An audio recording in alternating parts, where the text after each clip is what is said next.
Hi everyone, I'm Annabel Astbury. I'm the Head of Digital Education here at the ABC, where we work together with a really great team to make ABC splash. We've got now 3,000 resources matched to the curriculum, but today we're doing our third teacher talk, which is all about coding in the curriculum. And as I said, this is our third one. If you've missed the first two talks, we've got them available online, and we hope that you enjoy today's talk, and we hope that you send in lots of questions. Joining me today is Kelly Tagalan from Code Club Australia. Welcome, Kelly. Thank you very much, Annabel. Kelly's a passionate educator and has been working with Code Club over the past couple of years to actually build up an amazing network of code clubs across Australia, and we'll learn more about that very shortly. Kelly's here to answer all of your questions. If you want to send in a question right now, you can do so by tapping the Ask Question tab at the bottom of this screen, or you can ask us questions via Twitter at ABC Splash using the hashtag TeacherTalks. Now we can see quite a few people online. Don't forget to tell us where you're watching from. I can see that we've already got somebody from Townsville. Hopefully our friends from Sale who have been joining us each week are joining us again today, and welcome everybody else wherever you may be. But Kelly, before we get started to the online questions, and people have been sending these questions in over the past couple of weeks, maybe you could tell us a little bit about Code Club. Oh, thanks. So Code Club is a worldwide network of kids coding using a set of materials that we've designed and made available for free. Here in Australia, we've adapted that program, and we don't just offer the free materials online, we also offer a teacher training program. That is to support educators here in Australia to bring coding right into the classroom, which is a big topic of discussion here. Okay, and are the resources that you offer at Code Club, are they matched to the Australian curriculum? That's right. So we've begun aligning them to the Australian curriculum. But one of the goals and aims that we have is to actually get teachers thinking about bringing the coding materials, digital technologies materials, into the other subjects that they're already teaching. That way kids are learning digital technologies across their subjects. Okay, and what age groups do the Code Clubs work around? The developmental age of about 8 or 9 is pretty perfect, but every classroom starts at the time that's right for them. Okay, and how do they operate? Do they operate in school time? Are they after school? Do they work in school libraries? All of the above. Oh, right. So 60% of our code clubs happen in schools, and the rest are in libraries, community centers, and other spaces that are safe for kids to learn. One of the things that we're really proud of is that the program that we've put on offer for free and online is available to kind of adapt to whatever community. So you talked about Townsville. In Townsville, we've got code clubs running, and it's quite a hot spot for activity. And every code club runs just slightly differently. Some of them run after school at libraries, and some of them run offline during the school day. Okay, and how do you actually sort of join up a code club? How do you sort of establish one? Contact our wonderful staff at codeclubau.org. We've got Keegan standing by enrolling people today, and he'll be there for you tomorrow too. Okay, and is it a course of material, or is it just a club that always exists and is there, throughout the school year? Good question. So the way that we sort of initiate a code club is when they sort of register, they put a little pin on our map and they say, we are a code club. Some code clubs operate, like I said, in different formats, and they start with the materials usually, but what we're really hoping is that is used as a launch ramp. We don't want teachers getting stuck with just our bank of materials. There are over 100 hours, but there's still robotics and 3D printing and all kinds of other cool stuff. So sometimes it is just about them putting their hand up and saying, this is what we're learning and we're doing here at this school or this library. And sometimes it's, well, we're just getting started and we're using Code Club materials. Okay, and as an organisation, what sort of support do you offer teachers? Do you give them on-the-ground support, or is it online support, or is it volunteer support? So we start with the teacher training program and the free materials that I've mentioned, which are available online. After that, we actually have a plan to roll out some online training so that there can be some online professional development ongoing. And then we're building our offline community. So teachers getting together with parents and volunteers and learning and swapping. We also place volunteers in schools.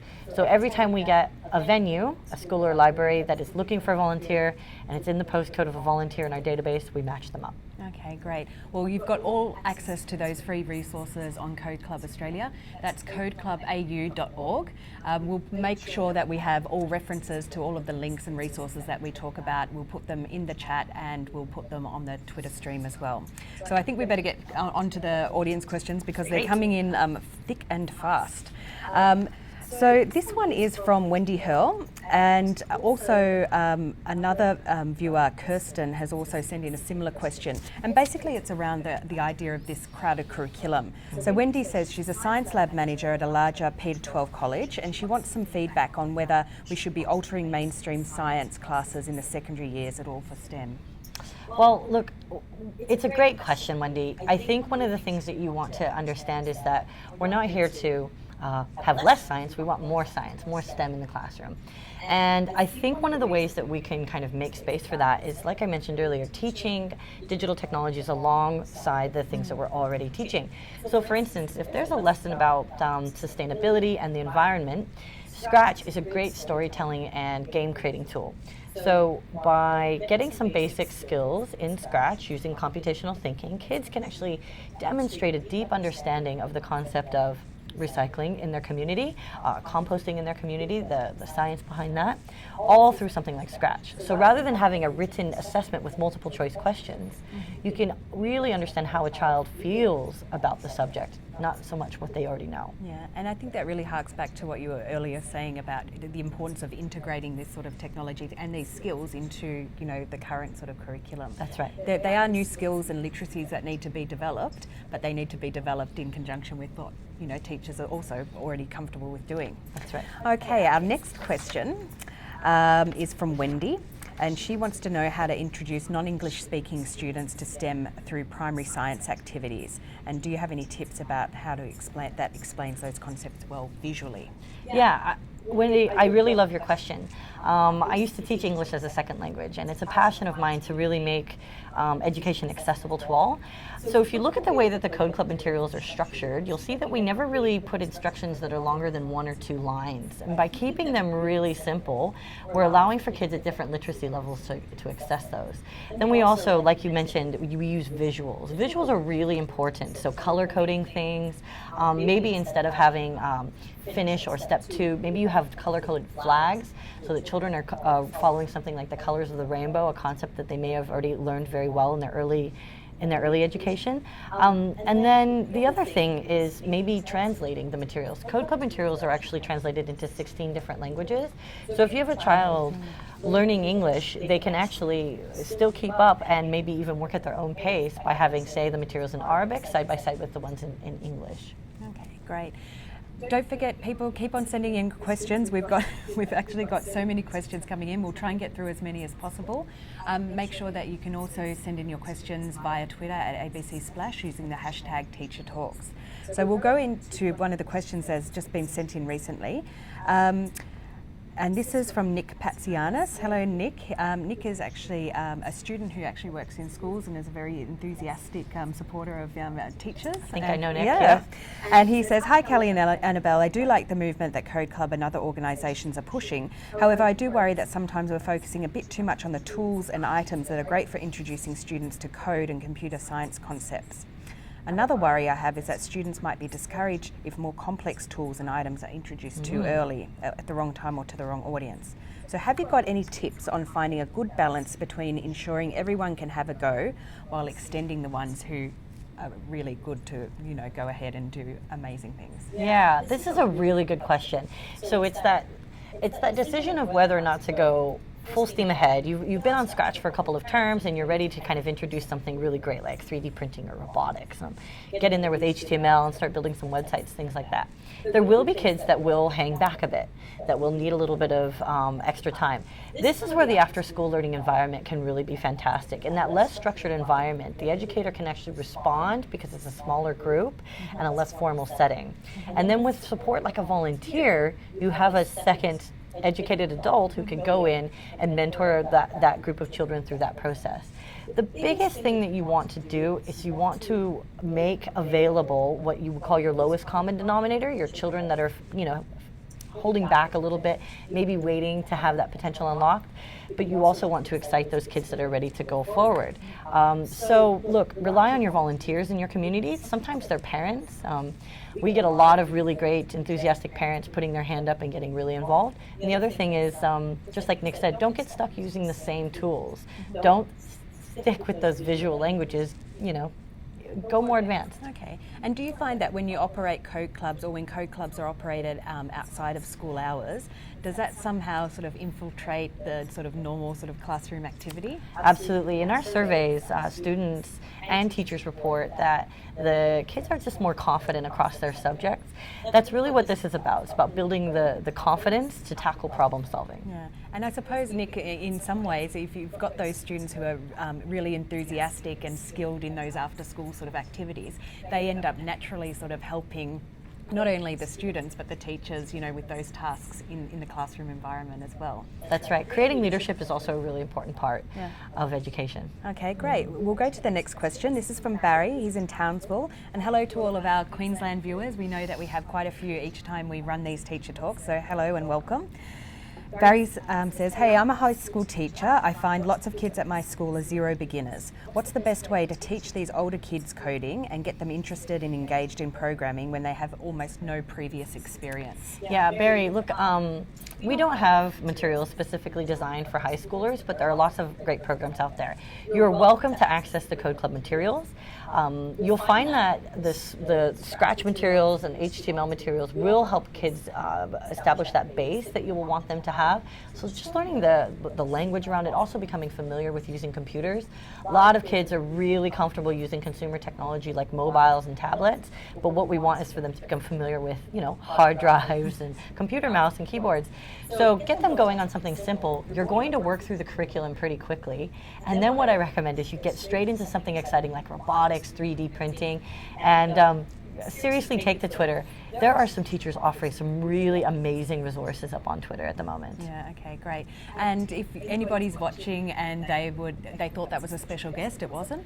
It was just somebody crashing our little talk here. They were very excited about it. But also, if there's anybody watching who has some recommendations for high school students, for coding resources for high school students, please feel free to pop it in the chat, and Callie and I will try to get back to those questions at the end of the talk. Okay, we'll go back to a next question, and this is from Amy, and she's saying, she asks, I'm just wondering what kind of moderating or moderation mechanisms are in place for Scratch and Code Club creations.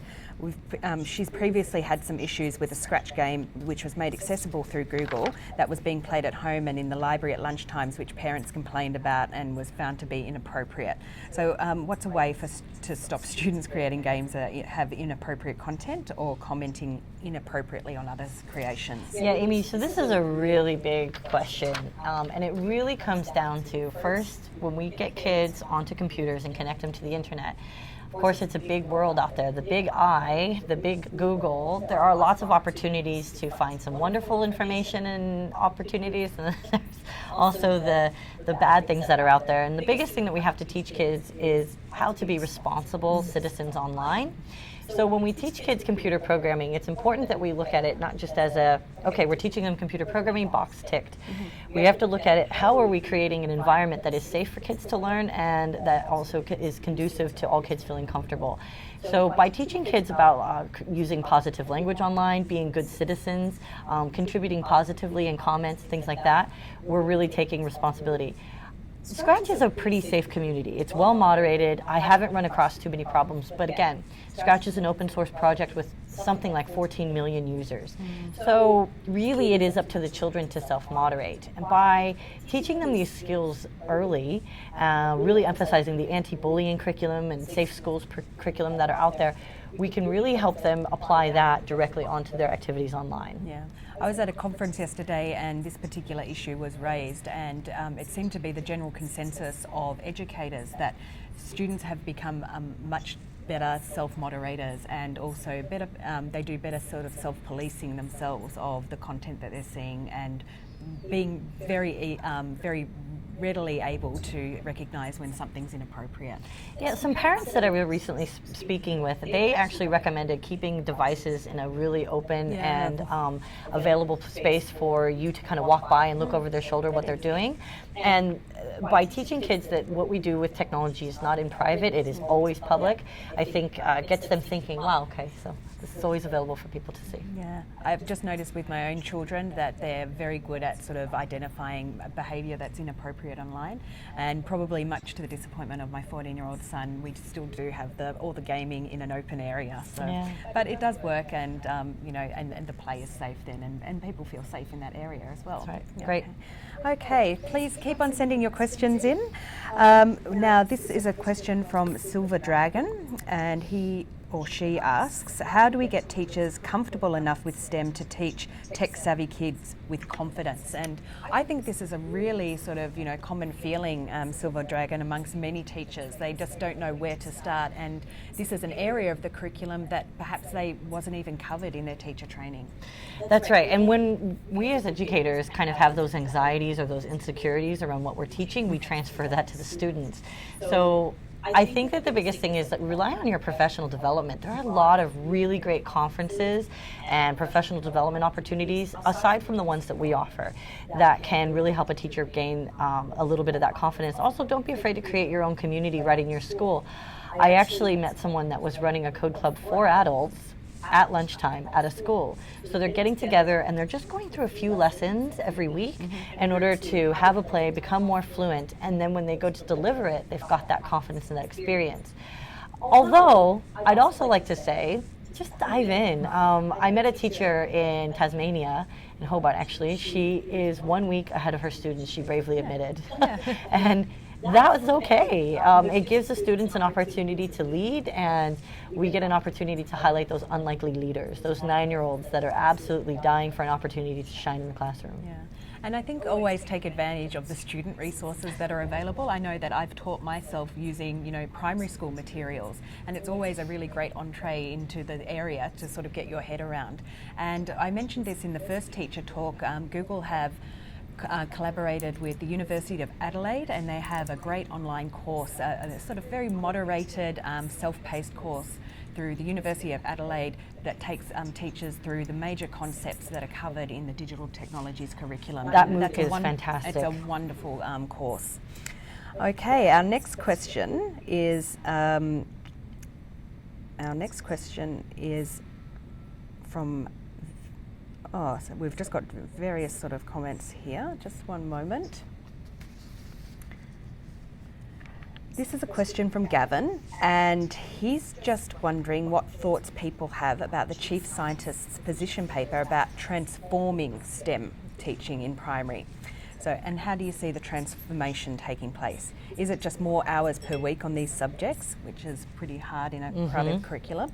Or is it the illustration of STEM concepts in all existing subjects? For example, a cooking lesson, shaking sauce from a jar, explaining Newton's first law? Or is it substantially increasing teachers' knowledge of STEM so that when they deliver the existing curriculum, they do so to a higher degree? So how can this transformation take place? Look, I think that a couple of things you touched on are really important to look at. It's not just what we're teaching, but how we're teaching it that I think is changing.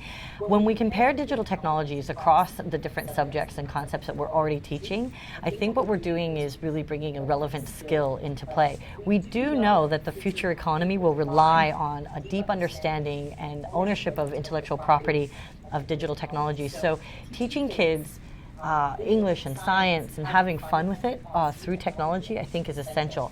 But that last part that you mentioned about supporting our teachers is also incredibly important, which is why we've made a major focus of our program on training up teachers. We find that by working one-on-one with those educators and giving them the time, even if it's just a few minutes during that PD, we're helping to just get through whatever their questions and concerns are. Sometimes it's an issue of confidence. Sometimes it's an issue of, I just never knew that there were resources out there.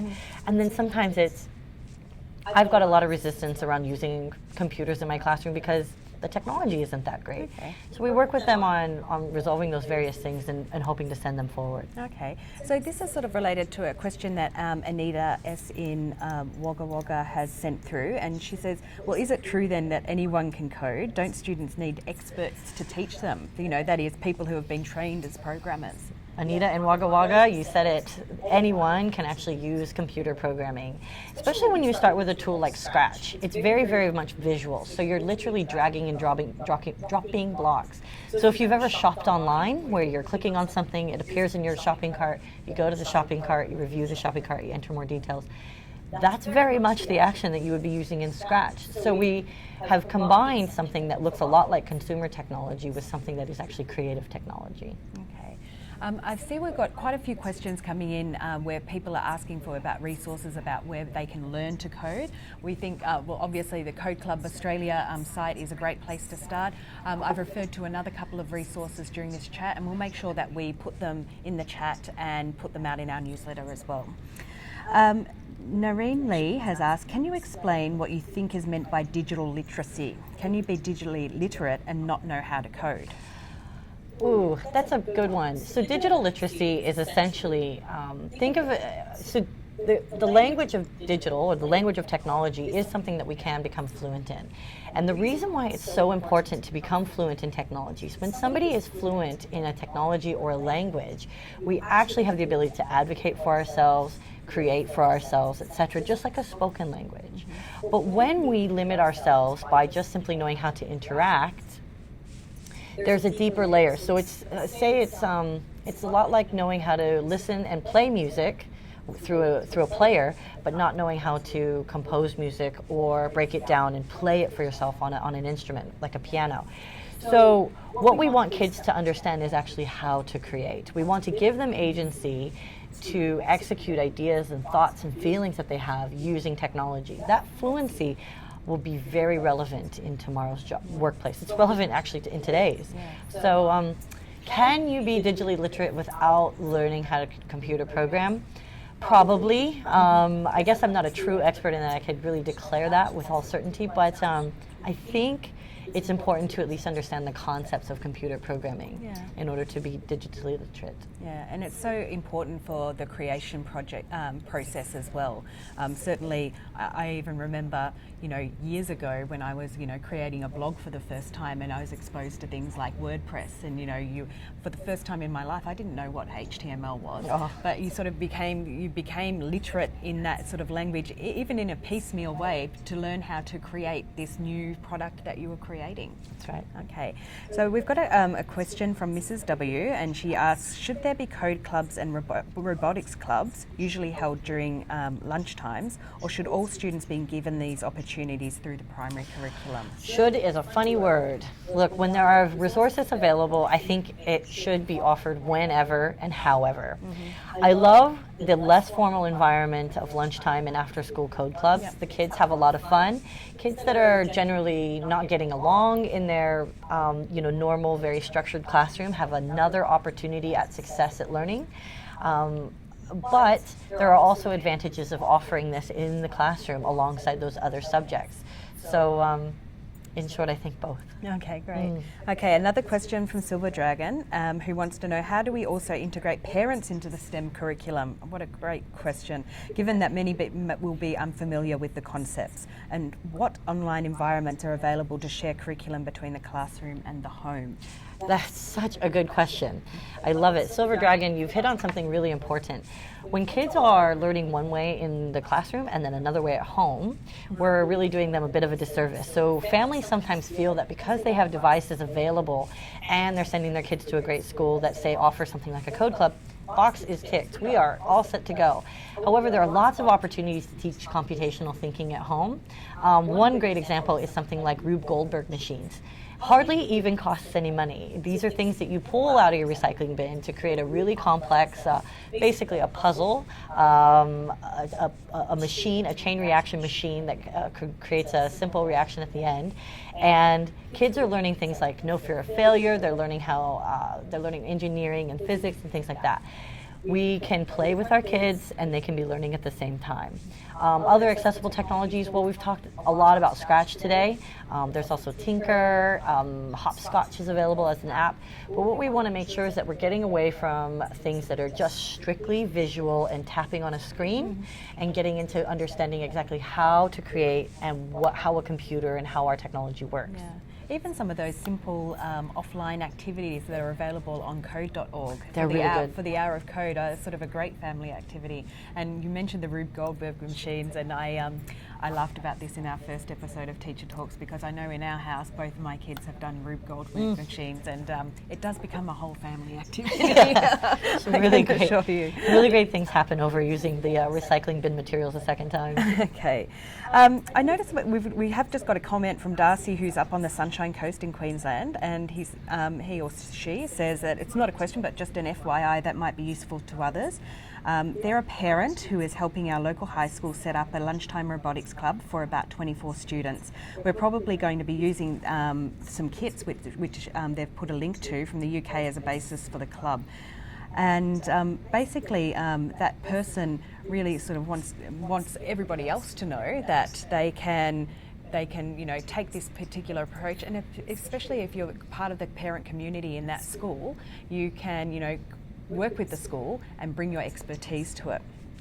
Okay, thanks for sending all of your questions in. We've only got 5 minutes left, so we'll try and get through as many as possible. Jafine asks, how can we better empower teachers to show the bigger picture of coding using computers when parents are constantly being bombarded with mobile coding apps? This is a really good question as well. I'm really impressed with the quality of these that are coming through. So pop computing is something that's happening all around us. Coding apps are fantastic because, again, they get the kids really thinking about the coding concepts, and it gives them a solid introduction. As far as how to prevent or encourage parents to do one thing or another, there's really limited control that we have as educators over that process. The biggest thing is involving them, right? By doing things like a bring your own device after school activity, or having maybe a digital technologies fair where you bring the parents in, you can introduce them to some really affordable, really approachable activities. Like those code.org activities are completely free and online. Scratch is completely free online, and there are a lot of really great educational materials like Makey, Arduino boards, Raspberry Pis, really affordable for most households. And once parents just have exposure to them, the excitement is usually really contagious, and it gets them thinking about what kind of things we're doing in the home to support this type of learning. Yeah, and I guess the most exciting thing as a family is sort of nutting out those problems together, especially with younger children as well, rather than just saying, oh, I think my child should know about coding, so here's a coding app. It's about working through those things together. That's right, and inverse to that, we have to really be careful because the market is being bombarded with a lot of toys that are trying to make their way into education, and we have to look at the deeper possibility with some of these toys. If there's simply just an opportunity to interact, like with some of the apps that are out there on the market, that may not be exactly what you're looking for. You're probably looking for something that eventually you can level up and break into and start creating with. Okay, great. I think this might be our last question. Maybe we'll get through maybe one more.